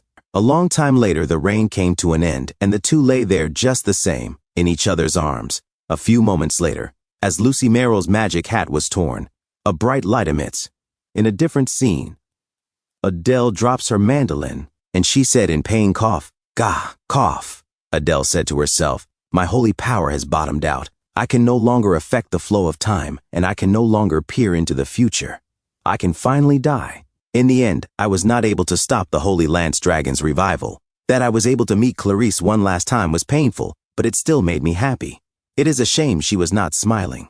Even if it were a lie, it would have been nice if I had been able to sing for her. On the other hand, my encounter with Ed Roth Taylor was awful. The slightest flicker of the desire to survive destroyed all my resolve. However, this intense agony, in this state where I could die at any second, cough, is what reminds me so naturally of what it is I must do. Move. I must stop the Holy Lance Dragon's revival and make it so that it never happened. I must die according to my predestined fate. I have confirmed what Ed Roth Taylor's plan is and how it comes to an end. But the plan is impossible. First, Clarice needs time to convince him, given that he would have lost his memories. While he is formulating a plan, the entire morning would go by. He must then acquire the necessary forces to take on the apostles of Telos, and mobilizing them would also take time. However fast he may be, he would likely reach the cathedral around dusk. However, Archbishop Verdio's plans will already be unfolding. Magic power will have already been injected into the necklace, and the Holy Lance Dragon's revival would only be a matter of time. The sun has begun its descent, and the shadows have grown longer. Once I pass this hallway, I will be able to enter the chapel. Now, I have to enter the chapel and offer my body to the sacrificial. As she looks outside the window, she was confused as she was shocked. She saw a huge bird outside. Janica Flaylover was shocked and concerned, saying, Ed, what is wrong? Are you okay? As Ed Roth Taylor drops to the ground, his head in pain, saying, Gah, gah. Ed Roth Taylor said to himself, Glock's work, Introduction to the Aspectual. For those who have developed a resistance to aspectual magic, as Ed Roth Taylor said in pain, gah. Ed Roth Taylor said to himself, it will not affect them completely. Adele's magic to rewind time is a combination of aspectual magic and holy magic. The blessing of holy magic offers resistance to holy magic, and as a result, Clarice maintained her memories across time. Saintess Clarice said confused, Senior Ed? Ed Roth Taylor said to himself, perhaps it was because Adele has lost her strength, or perhaps it was because I was researching aspectual magic. As Ed Roth Taylor said in pain, gah, as his whole body trembles. And he said to himself, but immediately prior to my regression, the aspectual magic within my body resisted Adele's aspectual magic. As he opened his eyes and said to himself, and as a result, my memories and experiences did not disappear into time. As he remembered, crushed to death by rubble, pierced to death by fragments of window glass, or slashed to death by scales, slowly bleeding out to death, burning to death. Ed Roth Taylor grins and blood came out of his mouth as he said to himself, I feel like I am going crazy. Janica Flaylover said, Ed? Saintess Clarice uses her holy magic at Ed Rothtaylor, saying, Senior Ed. Ed Rothtaylor suddenly holds her delicate wrists as he sat up and said, It is a race against time. Archbishop Verdio said soon, the Holy Lance Dragon will revive. And through the grace of the Lord Telos, Ed Rothtaylor said we have to move as fast as we can. Archbishop Verdio said, the order will rise to glory once again. As the eagle hovers above Archbishop Verdio. And it rushed towards Archbishop Verdio. Ed Rothtaylor said, We have to go to the Academy Cathedral, as Ed Rothtaylor arrived behind Archbishop Verdio. As Ed Rothtaylor took the fang necklace inside the box, Ed Rothtaylor said and seized the fang necklace. Archbishop Verdio looks behind and said, You dare, stop him, Brother Lenos. As Lenos shoots arrows at Ed Rothtaylor dodged and said to himself, Throughout those endless loops of time, the beginning was almost always the same. Saintess Clarice would drag me into her carriage. She would tell me about the time loop and my service number, and I would travel in the carriage, organize my thoughts, and take some time to understand the situation. Archbishop Verdio said, I do not know who you are, but do you truly believe you can win against the holy apostles of Telos? As Lenos shoots more arrows at Ed Rothtaylor. Ed Rothtaylor said to himself, however, the answer was always beside me. As Janica Flaylover took out a magic staff, a gust of wind blows towards Archbishop Verdio. Ed Rothtaylor said to himself, while looking at the back of Janica Flaylover. Ed Rothtaylor continues to say to himself, faster than the carriage, and far stronger than me, someone who could help me in this ridiculous situation, without any explanation required. As Archbishop Verdio looks above, Ed Rothtaylor said to himself, was always beside me. Janica Flaylover said, let's go, Ed.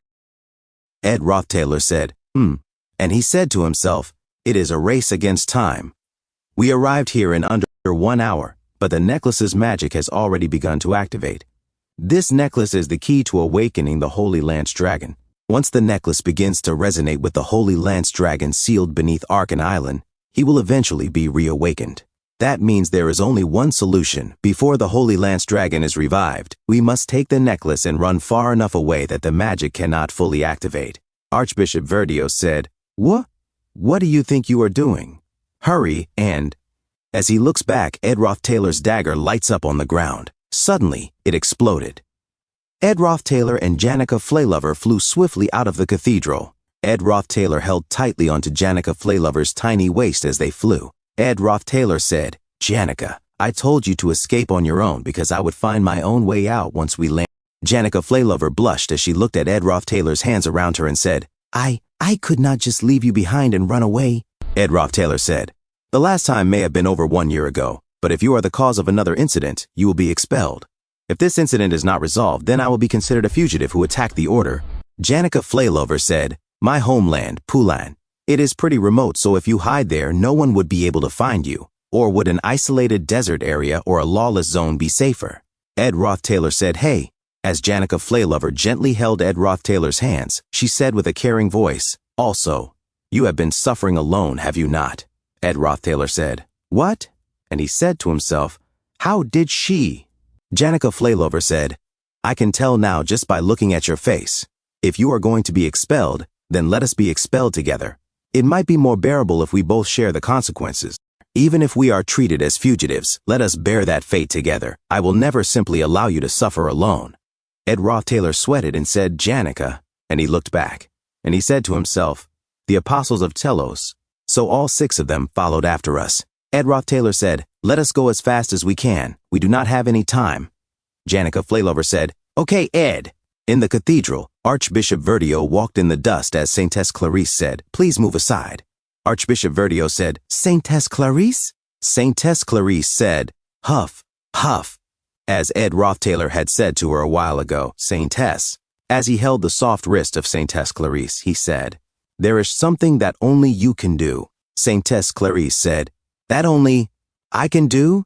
Ed Rothtaylor said, you know everything that has happened, as well as how everything will end, while I do whatever I can to stop the Holy Lance Dragon's revival. Archbishop Verdio said, wait, the situation has become complicated now, but we...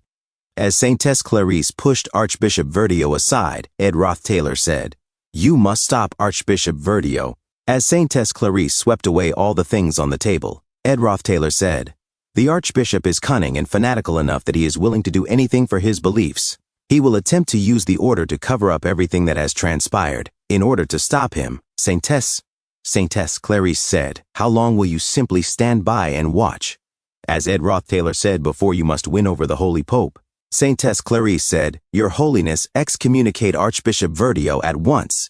Outside, Clebius Nortondale said, Taylor and Wade will be competing. Alvira said, Wade is pretty strong. Taylor will lose. As Ed Roth Taylor and Janica Flaylover flew above in the sky, the apostles of Telos chased them. Ed Roth Taylor said, I was sitting absent-mindedly in front of Glock Hall just 10 minutes ago. As they were attacked by basic wind magic, Wind Blade. Ed Roth Taylor looked back and said to himself, that is, we cannot dodge it. Suddenly, they were hit as Ed Roth Taylor and Janica Flaylover fell from the sky. Janica Flaylover shouted, Kya! Ed Roth Taylor chased after Janica Flaylover and said, Guh, Janica.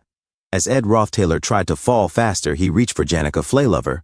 As they entered the clouds, Ed Roth Taylor managed to grab Janica Flaylover's wrist and took the necklace. He embraced Janica Flaylover and said, Got you. The apostles of Telos said, Catch them. The necklace is our priority. Janica Flaylover said, Ed. As Ed Roth Taylor was confused, Janica Flaylover whispered in his ear, You can take care of the rest, right? Ed Roth Taylor said, What? As she pushed Ed Roth Taylor away and smiled, she said, I believe in you, Ed. I will do it. As she put Glock's ring on her finger, it activated. The students saw a bright light in the sky. Ed Roth Taylor said to himself, The flow of air in the atmosphere is shifting. The air above the academy began to be filled with all kinds of winged spirits. Taldarak said, This is, Ed Roth Taylor said to himself. However, among them was a single spirit that stood out from the rest. Despite it being a clear sunny day, the people below were denied the light of the sun. As Alvira said, What is that? Clebius Nortondale said, Come on, what is it now?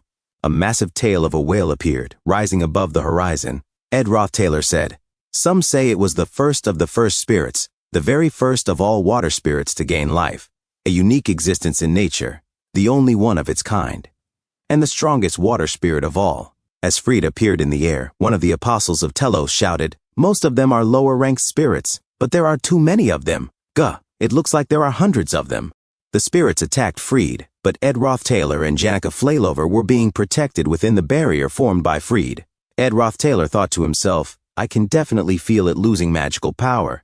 At this rate, we'll be able to stop the Holy Lance Dragon's revival. However, he turned to Janica and shouted, Hey, just how much magical power are you using? Janica, panting and flushed with exhaustion, replied, I do not know. I think I am going to be bedridden for a while after this. Suddenly, Ed Roth Taylor hugged her tightly and said, Hey, Janica, are you all right? Let me see how high your fever has gone. Janica sat up quickly and exclaimed, Eek! She was sweating and her body grew even hotter as Ed held her forehead. Do not, my fever will just get worse. One of the apostles of Telos shouted, Our only hope is to attack the main body. Taldarak, another said, We will open a path for you. As they battled through the swarm of spirits, Taldarak soared through the air at light speed, bypassing the others entirely. Ed Roth Taylor thought to himself, the apostle of Telos's third seat, Lightspeed Taldarak. Taldarak hovered in front of Janica Flaylover and said, Are you the one controlling all these spirits? This is dangerous. I do not like killing, but you have left me no choice. Just then, Ed Roth Taylor appeared behind him, riding on Tarkin. With a commanding voice, Ed shouted, Get him, Tarkin! Taldarak turned around in shock. What? Tarkin lunged and bit Taldarak's spear. Ed Roth Taylor jumped forward and locked Taldarak in a chokehold. Gah! Taldarak grunted in pain before exploding with energy. Ha! He broke free and tried to flee at lightning speed. Janica, mustering her strength, raised her voice. Tarkin, please, protect Ed. Taldarak flew like lightning, but crashed into the earth, forming a massive crater. As he stood up, Taldarak muttered, despite summoning a highest-ranked spirit, I cannot believe she is also controlling a high-ranked spirit. He glanced toward Ed and Tarkin. What a frightening talent. However, as the apostles of Telos carry out the will of God, we are stronger. Hand over that necklace now. If you do not, then both you and the spirit sorcerer will die. Ed Roth Taylor responded coldly, No, you are wrong. He thought to himself, I cannot regress anymore. I no longer possess Stelheim's hourglass. My dozens of deaths are still fresh in my mind. I cannot risk dying again. That is why I must survive. Since I have gotten away from Arkan Island, the magical reaction has weakened. But if I do not get even farther away, the Holy Lance Dragon will still awaken soon. However, my opponent just had to be. Tal'Darak, the third seed of the Apostles of Telos, known as Lightspeed Tal'Darak, prepared for battle. Ed Rothtailor thought to himself, his ability is high-rank holy magic, holy body awakening. Using holy magic, all his magical power is converted into raw physical energy. As Tal'Darak vanished and moved in a blink, Ed's eyes followed the flow of air. I know this because of my memories from my previous loops. Tal'Darak's instantaneous movement speed surpasses the speed of sound, so evading with the naked eye is impossible. But if I cannot see him anyway? Suddenly Tal'Darak appeared behind Ed, attempting to stab his neck, but Marilda appeared, blocking the attack. A system notification appeared, blessing of wind. When an unexpected attack is received, the enemy will be blown away by the wind.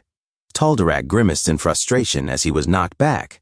Ed thought, a counterattack that can only be used once. I will make full use of this single opportunity. A system notification followed, mid-rank magic, point explosion. A blast erupted, sending Tal'Darak flying backward. He slid through the dirt, shouting, "You scoundrel!" So you intend to resist after all? Ed Rothtailor panted. Phew, huff. There is one fatal flaw, he thought. I lack decisive firepower. Tarkin spoke up, leave what firepower you lack to me. Ed considered, magic does not work on him. But Tarkin has plenty of firepower. Tarkin unleashed a barrage of flames on Tal'Darak. But Tal'Darak flew above them and in an instant struck Tarkin directly on the mouth. The beast howled in pain. Grah. Ed gritted his teeth. My opponent has the advantage in speed. He is a combat-oriented warrior. Tal'Darak, the light speed. Tarkin whispered weakly. My apologies, Janny, Ka. Ed thought grimly. She is wielding multiple high-ranking spirits at the same time. This must be the limit of the magical power she's given Tarkin. This is the worst possible situation. He pulled out his bow and fired an arrow at Tal'Darak. The arrow missed and dropped to the ground. Ed whispered, ignition. The arrow transformed, its form shifting into water. Tal'Darak said, water magic and fire magic. Steam, is it? However, your trickery is clear to me. With one swing of his spear, he struck Ed Rothtailor. Ed Rothtailor thought to himself, Tal'Darak is definitely strong. In the end, the only way for me to win is... He clenched his jaw. Marilda, in the last loop where I had risked my life, Marilda handled everything at the end as well. However, currently, Janica is using the Golden Phoenix Ring, and I have never completely summoned Marilda using my own strength. In pain, Ed Rothtailor groaned, "Gah," and thought, do I? Tal'Darak rampaged, slamming his spear into the ground. Then he kicked Ed, sending him flying. Gah! Ed winced. Do I really have no other options left? He thought, crashing like a bullet into a large rock. He panted, exhausted. Tal'Darak shouted, this is the end! Ed Rothtailor stared up at him, the spear poised to strike. This feels familiar, he thought. Crawling into the depths of my mind is death. Flashes of his past death surged through him. Memories of dying again and again. Those memories. Then a system message appeared. Unknown spirit connection, level 18 and level up. Spirit understanding, level 18 and level up. Magic power details. Spirit type. Spirit understanding, level up. Magic power details. Spirit type. Sensory sharing, level 13 to level up. Contracted spirits. Low rank fire spirit, mug. Connection, level 5 and level up. Magic power details. Spirit type. Spirit manifestation, level 13 and level up. Contracted spirits. Low rank fire spirit, mug. Spirit formula efficiency phase shift available and level up. Contracted spirits. High rank wind spirit, Marilda. Connection level 3 and level up. Contracted spirits. Mid-rank water spirit, Laisha. Connection level 4 and level up. When as the system rapidly updated, Ed Rothtailor thought, I wonder, just before the spear reached his head, Tal'Darak's expression shifted in shock. Ed thought, Wei-Sin, whether it is a spectral magic or spirit connection, the method for learning magic is no different. I have failed dozens of times. I have shed blood, sweat, and tears building up everything I have. I put in desperate effort, never giving up. All that seemingly meaningless effort. Behind Tal'Darak, the high-rank wind spirit Marilda appeared, growling in fury. Ed Rothtailor continued, complete manifestation, also known as... Tal'Darak turned back to look at him, practiced mastery. With a burst of energy, Ed punched Tal'Darak straight in the face. Gah! Tal'Darak groaned. Ed thought, you cannot succeed on your first try. You do not even know if it will ever work out. But even then, so what? As Tal'Darak charged his spear in frustration, Mug suddenly appeared. Have things ever been any different? Ed thought. Mug deflected Taldarak's spear. Everyone has their own reasons to struggle and survive, all for the sake of keeping your body in one piece. The world is full of people that live like that. Ed raised his arrow and stabbed Taldarak in the chest. Gah! Taldarak trembled, groaning, gah. While Marilda held his other hand with a spear, Ed thought, I will struggle however unsightly it is among these people. He raised his fist and punched Taldarak. He raised his bloody fist again and punched him once more. And put in my blood, sweat, and tears, pushing my body to its limits, all in order. He exhaled deeply. To survive. Standing up, he walked away with Marilda, leaving Taldarak's body behind. I do not have much time left, but I still have something left to do. He held the necklace tightly. And at the cathedral, Saintess Clarice shouted, How long will you simply stand by and watch? The Pope looked stunned. Your Holiness, excommunicate Archbishop Verdio at once. Archbishop Verdio stepped forward. Your Holiness, you are not planning to go along with the whims of the Saintess, who knows absolutely nothing, are you? We have all gathered here for the sake of the Order's future, have we not? Clarice narrowed her eyes. Knows absolutely nothing, you say? You plan to use Wellbrock's necklace in order to revive the Holy Lance Dragon, and then you would have the Apostles slay it. Is that the plan you mean? Archbishop Verdio and the Pope were both visibly shaken. How do you? Verdio stammered. Clarice said coldly, I have seen the Holy Lance Dragon subjugation take place countless times, but not once has the Order managed to actually subjugate the Holy Lance Dragon. Verdio broke into a sweat. What do you mean? Your plan will fail, Verdio, Clarice said. I have repeated this day countless times, watching you all fail again and again. And at the end of all that, I now stand here in front of you. Thank you so much for watching. That's all for now. If you enjoyed this video, please give it a thumbs up and consider subscribing to help me grow my channel. Your support means the world to me. Don't forget to leave a comment below. I love hearing from you. Let's keep the conversation going and get those analytics buzzing. Until next time, take care.